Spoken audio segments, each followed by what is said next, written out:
Descripción de la gente. Las clamidias que infectan a los seres humanos se dividen en tres especies: Clamidia trachomatis, Clamidia pneumoniae y Clamidia zika, con base en su composición antígena, inclusiones intracelulares, sensibilidad a la sulfadiacinasa y tipos de enfermedad ocasionada.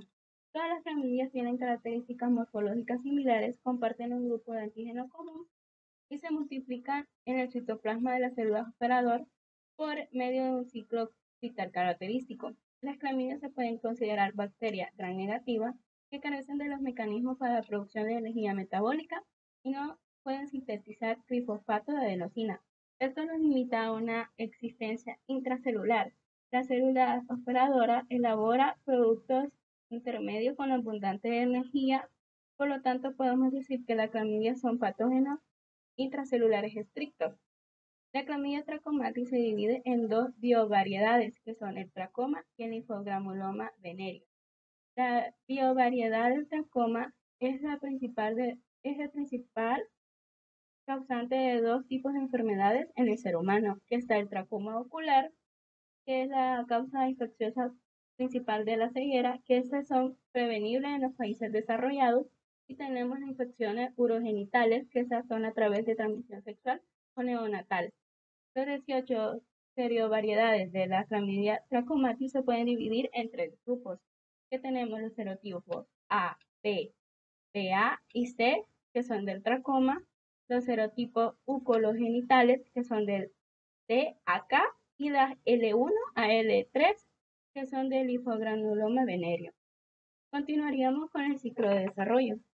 Todas las clamidias tienen un ciclo bifásico reproductivo común. La partícula infecciosa estable en el ambiente, o sea, su forma transmisible, es una célula pequeña llamada cuerpos elementales, la cual mide 0.3 micras de diámetro y posee un nucleoide electrodenso, ya recordando que ellas no contienen flagelos.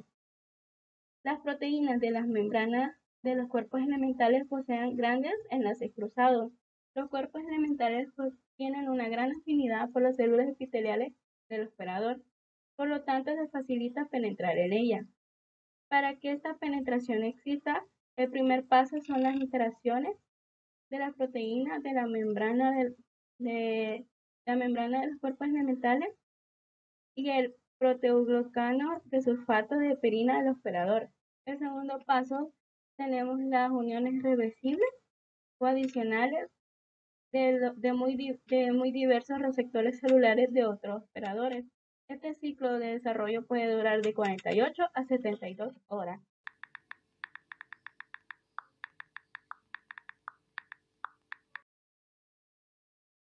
Estructura y composición química. En las clamidias, la pared exterior se asemeja a la pared de bacteria gram negativa. Tienen un contenido de lípidos relativamente grande e incluyen liposacáridos de poca actividad endotóxica.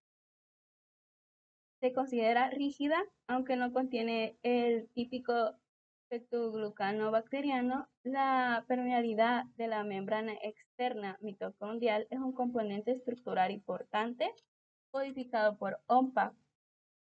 Las variables antígenas de la clamidia trachomatis de tipo MOB se vinculan a diferentes síndromes clínicos. Las proteínas que se unen a la penicilina aparecen en las clamidias y en la formación de las paredes de microorganismo está inhibida por dicho antibiótico. Tenemos sus propiedades de tinción. Las clamidias tienen propiedades características de tinción similares a la Rickettsia. Esto es porque los cuerpos elementales se tiñen de color púrpura y los cuerpos más grandes y no infecciosos se tiñen de color azul. Esto con el colorante Ginsberg.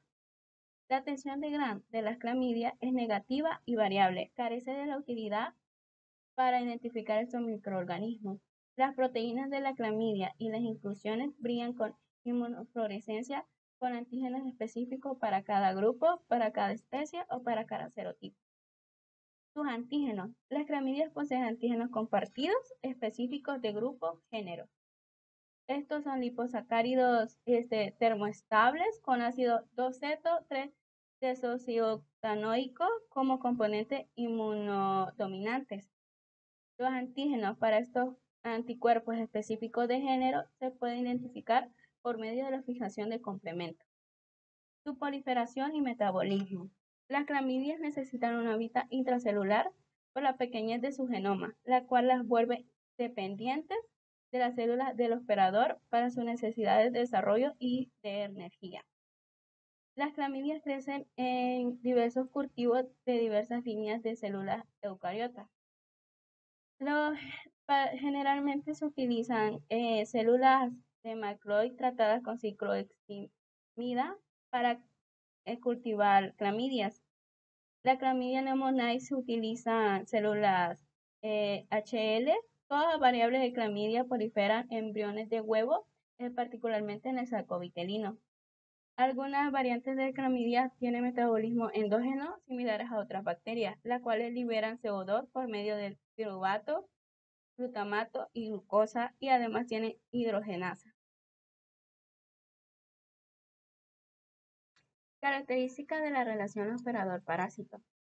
Una característica biológica descartada de la clamidia es el equilibrio que a menudo alcanza el hospedador y el parásito, con lo cual la infección persiste durante un tiempo prolongado. El hospedador infectado constantemente produce anticuerpos contra los diversos antígenos de la clamidia. Estos anticuerpos tienen un efecto mínimo protector para la reinfección. El microorganismo persiste en concentraciones elevadas de anticuerpos. Un tratamiento con un antibiótico eficaz, como por ejemplo la tetraciclina, en un tiempo prolongado puede llegar a eliminar la clamidia del hospedador infectado. Tenemos su clasificación. La clamidia es potencial patógeno.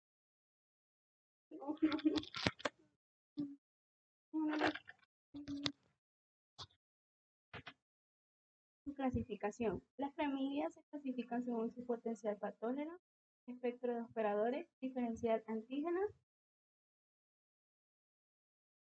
Clasificación. Las clamidias se clasifican según su potencial patógeno, espectro de hospedadores, diferencias y otros métodos. Se han clasificado 3 especies que son infecciosas en el ser humano, como la clamidia trachomatis, que esta especie produce inclusiones intracitoplasmáticas compactas que contienen glucógeno. Por lo general es inhibida por la sulfonamida. Comprende microorganismos que causan enfermedades en el ser humano, como el tracoma, conjuntivitis por inclusión o el linfogranuloma venéreo. Después tenemos la clamidia pneumoniae. Esta especie produce inclusiones intracitoplasmáticas que carecen de glucógeno. Glucógeno por lo general es resistente a las sulfonamidas, y esta afecta en la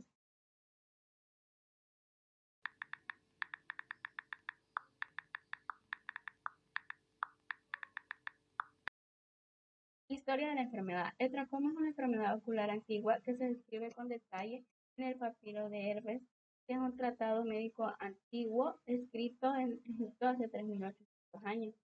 Es una queratoconjuntivitis crónica que comienza con cambios inflamatorios agudos en la conjuntiva y en la córnea y degenera con cicatrización y ceguera.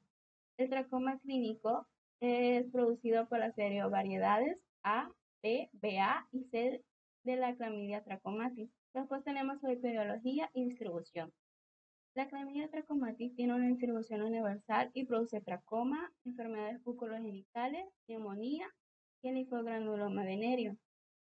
El tracoma es la principal causa de ceguera evitable. Las infecciones afectan fundamentalmente a los niños, los cuales contribuyen los principales reservorios de la clamidia trachomatis en áreas endémicas.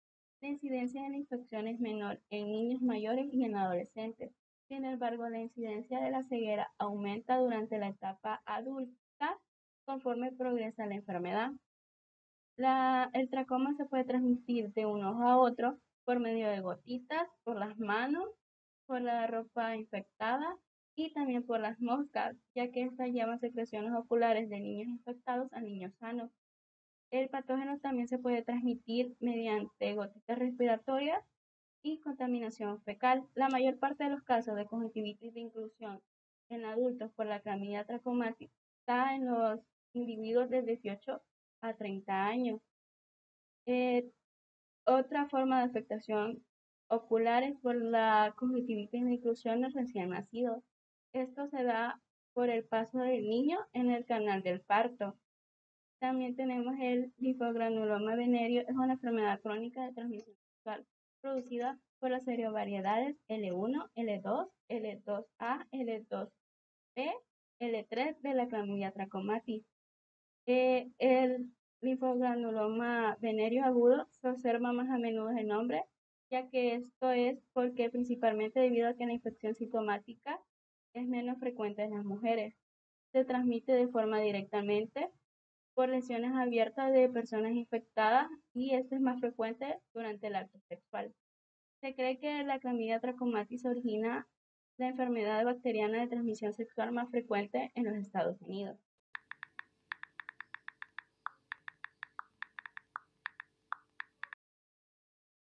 Tenemos el reservorio. El tracoma son los seres humanos, igualmente para el linfogranuloma venéreo son los seres humanos, pero a menudo son asintomáticos, particularmente las mujeres. También tenemos su periodo de incubación, que el tracoma son de 5 a 12 días.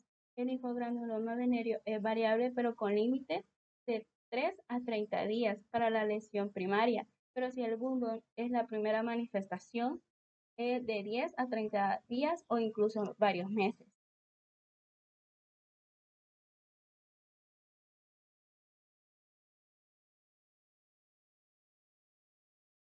Periodo de transmisibilidad.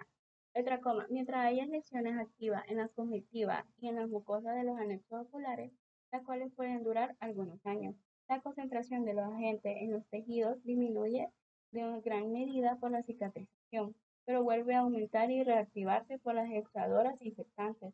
La infectibilidad desaparece de 2 a 3 días después de haber comenzado el tratamiento con antibióticos. Tenemos el linfogranuloma venéreo, que es variable desde semanas hasta varios años, mientras existan lesiones activas.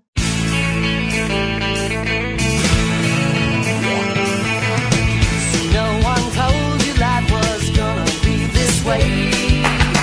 The job's a joke you broke. Mi nombre es Roberto Esdras y voy a continuar con el tema de tracoma y linfogranuloma venéreo causado por clamidia trachomatis. Susceptibilidad. En el caso de tracoma, la susceptibilidad es general.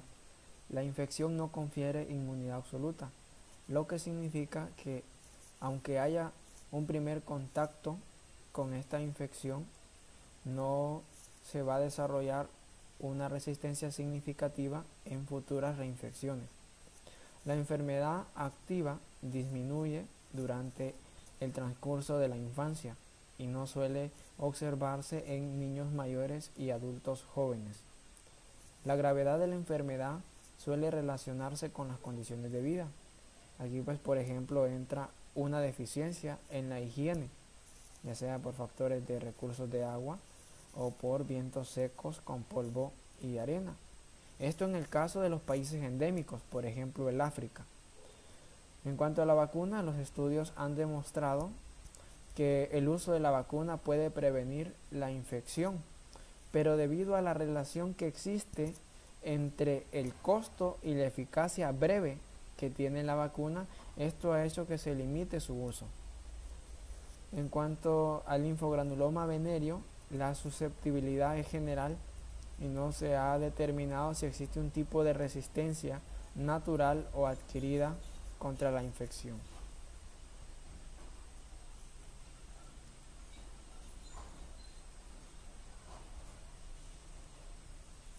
Patogenia. La clamidia tiene tropismo para las células epiteliales, principalmente las que se encuentran pues en el endocervix, en el tracto genital superior de las mujeres, también en la uretra, recto y conjuntiva de ambos sexos. Las serovariedades que causan linfogranuloma venéreo suelen introducirse al cuerpo a través de lesiones cutáneas y lesiones mucosas. Una vez que la infección se ha establecido, hay una liberación de citocinas proinflamatorias, por ejemplo la interleuquina 1, interleuquina 6, interleuquina 8, factor de necrosis tumoral alfa. Los lipopolisacáridos de clamidia también pueden participar en los procesos inflamatorios. Recordemos que la clamidia, por ser una bacteria gram negativa, en su membrana externa posee lipopolisacáridos. Las secuencias crónicas de la inflamación progresiva, en este caso, pueden afectar a ambas, tanto a tracoma como al linfogranuloma venéreo. Un ejemplo sería, por ejemplo, en el tracoma, que luego de la inflamación progresiva surgen cicatrizaciones que pueden terminar en la pérdida de la vista. Si la infección progresa aún más, en el caso que no se le dé un tratamiento al paciente o su sistema inmune no responda bien, pueden formarse en la submucosa agregados de linfocitos y macrófagos. Pacientes con linfogranuloma venéreo, aparece una lesión, ya sea en el pene, la uretra, glande, escroto, pared vaginal, cervix o vulva.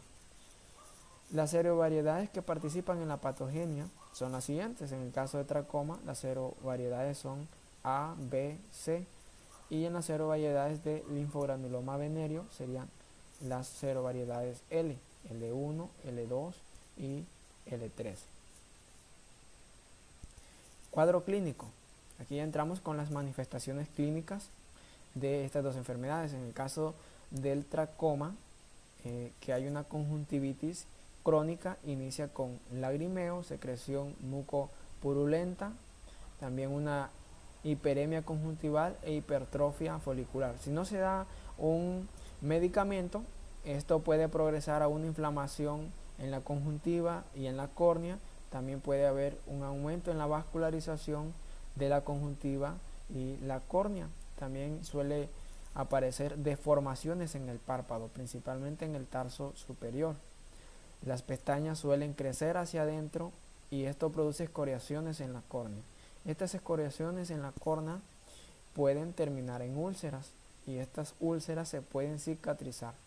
En el caso que el paciente esté con reinfecciones, estas cicatrizaciones en la córnea pueden hacer que pierda la vista en un periodo de 15 a 20 años.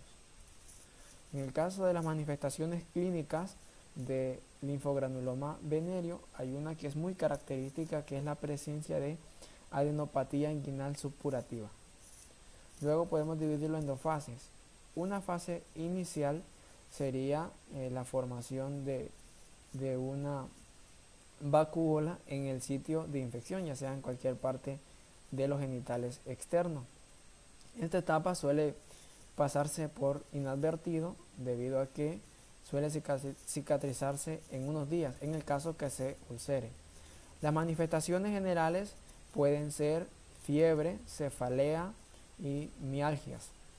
Una segunda etapa está ya marcada por una inflamación y tumefacción en los ganglios linfáticos que drenan en el sitio de la infección. También aquí podemos mencionar que principalmente en los varones hay una hipertrofia en los ganglios inguinales y que la piel que recubre estos ganglios se torna de un color púrpura debido a que hay formaciones de bubones. Y las manifestaciones generales pueden ser fiebre,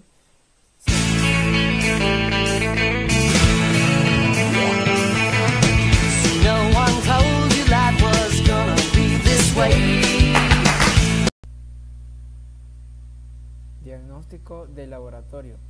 Diagnóstico de laboratorio del tracoma. A través de un cultivo podemos tener una muestra obtenida por raspado conjuntival, en la cual vamos a determinar inclusiones citoplásmicas típicas. Estas inclusiones citoplásmicas han sido formadas en vacuolas en la fase replicativa de los cuerpos reticulados y han generado más cuerpos elementales, y esta agrupación se denomina como inclusiones citoplásmicas y son las que vamos a determinar. Dependiendo qué método podemos utilizar, así será la manifestación. Por ejemplo, si utilizamos anticuerpos fluorescentes, vamos a observar que quedaría de un color amarillo verdoso, que es el método de inmunofluorescencia, y eso nos daría pues que sí hay presencia de estas inclusiones. Si utilizamos el método de Gienza, las inclusiones citoplásmicas quedarían de un color púrpura oscuro. En ocasiones es posible establecer el diagnóstico durante la primera etapa, después de 2 o 3 días de incubación, buscando inclusiones por medio de inmunofluorescencia o tiñendo la muestra con yodo o colorante de Gienza. Si utilizamos el método de yodo-Lugol, las inclusiones quedan de un color café debido a la presencia de glucógeno alrededor.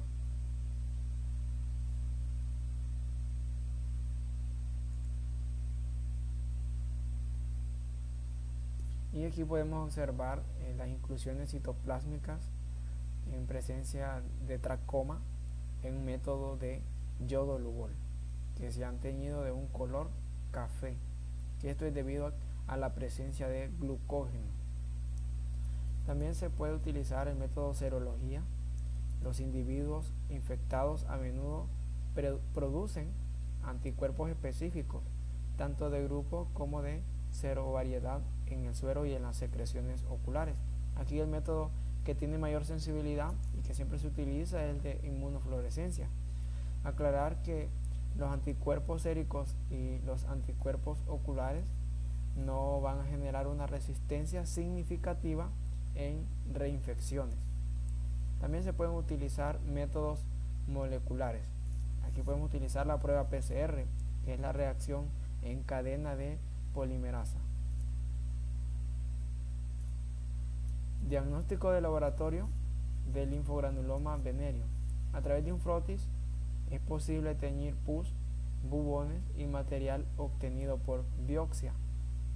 Se puede utilizar método de amplificación de ácidos nucleicos, que es el método NAT, que este método, aclarar que solo puede identificar los serotipos de linfogranuloma venéreo en específico, es decir, solo los serotipos L, L1, L2 o L3, pero no puede identificar los serotipos de manera general de clamidia. En el caso de cultivo, el material sospechoso se inocula en cultivos de células de McCoy. En serología, por lo general se demuestra la presencia de anticuerpos por medio de fijación de complemento, que a medida que aumentan estos anticuerpos de fijación de complemento se puede afirmar que hay la presencia de el linfogranuloma venéreo por Chlamydia trachomatis de las serovariedades L. También se puede utilizar un método de inmunofluorescencia.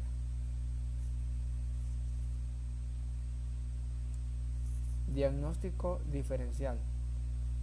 Tracoma y otras infecciones similares a nivel ocular que debemos de considerar para poder hacer un diagnóstico más asertivo. El tracoma y la conjuntivitis de inclusión son diferentes enfermedades del ojo que pueden tener manifestaciones clínicas superpuestas. En el caso del linfogranuloma venéreo, las otras infecciones similares, pues la que siempre debemos de tomar en cuenta es la Neisseria, gonorrea. La Chlamydia trachomatis puede causar uretritis y epididimitis en varones y cervicitis, salpingitis, síndrome ureteral en mujeres. Además, 3 cepas de Chlamydia trachomatis causan linfogranuloma venéreo, que es el que estamos identificando. Tratamiento. En el caso de tracoma, estudios clínicos han demostrado que utilizar en masa citromicina, por ejemplo, en pueblos con tracoma endémico, ha reducido tanto la infección como la enfermedad clínica de Chlamydia trachomatis en el caso de los serotipos de tracoma. Por lo tanto, se puede utilizar acitromicina. En el caso del linfogranuloma venéreo, las sulfonamidas y tetraciclinas han demostrado ser buenos, principalmente si se utilizan en la primera fase, y ya en fases más avanzadas se necesita cirugía.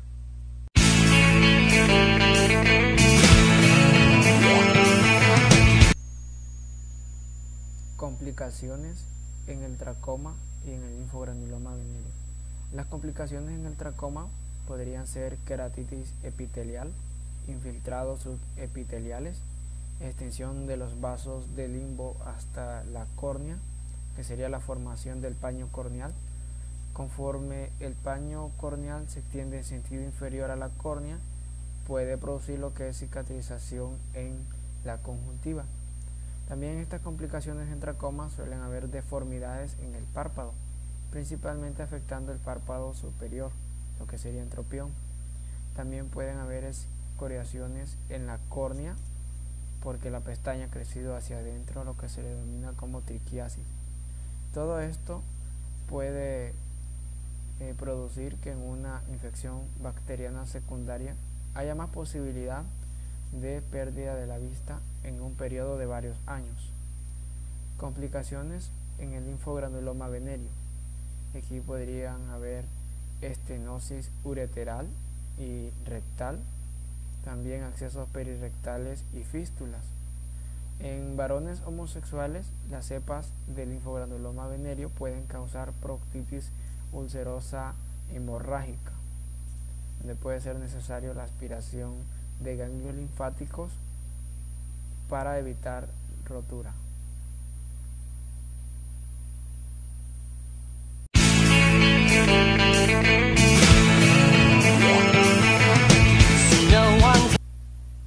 Prevención y control.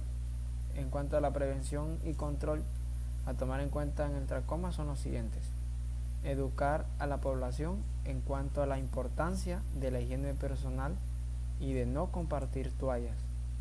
Mejorar las medidas básicas de saneamiento, esto con respecto a la disponibilidad del agua y del jabón, como también instruir a las personas a que se laven la cara y que eviten compartir las toallas. Localizar los casos, aquí se toma más importancia en los casos preescolares y tratarlos. Realizar investigaciones epidemiológicas, que aquí sería para identificar los factores que se relacionan con la enfermedad en situaciones específicas. Investigación de los contactos y de la fuente de infección. Aquí se puede hacer una investigación con la familia y con su grupo de juego en el caso que sea un escolar. Tratamiento específico en el caso de tracoma sería citromicina.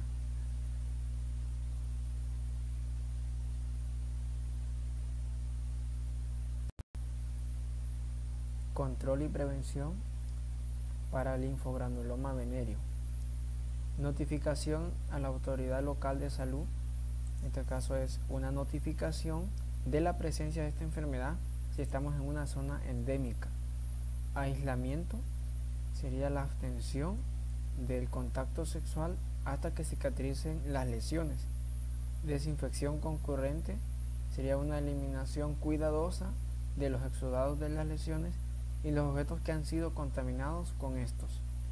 Investigación de los contactos y de la fuente de infección, que sería una identificación de los contactos sexuales infectados para así poderlos tratar.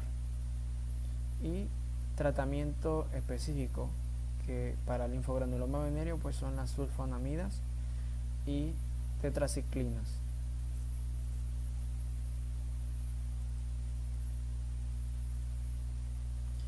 Y como última parte podemos observar acá las manifestaciones clínicas que siempre se dan, por ejemplo en el tracoma, que siempre de las que se mencionan son la triquiasis y entropión. Y en el caso del linfogranuloma venéreo, la característica principal siempre será la presencia de adenopatía inguinal supurativa. Y esta ha sido nuestra exposición del tema de Chlamydia trachomatis, que generan pues la enfermedad de tracoma y linfogranuloma venéreo, que son las que hemos tratado.